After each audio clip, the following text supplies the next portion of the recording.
Welcome back. We're just having a look at a blue spruce here. This blue spruce has been here for quite a few years. I would say the trunk on it is maybe about 10 inches in diameter. So I would guesstimate the age to be somewhere around maybe 15 years old or so, maybe less. Blue spruces get to be quite huge depending on the variety. So you have to make sure you have the room for it, the space.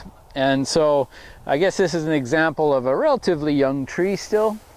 And I think this is also an example of why there's a growing popularity in the dwarfer varieties.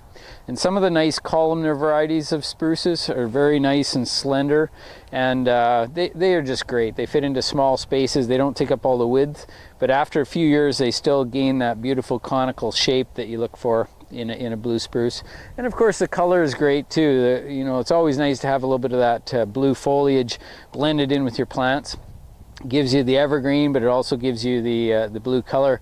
So sometimes we'll even just use the global blue spruces, which are the lower growing type of spruce, which we'll put in the landscape again to give the effect of the blue spruce, but without taking up all the space. So that's it for blue spruces today.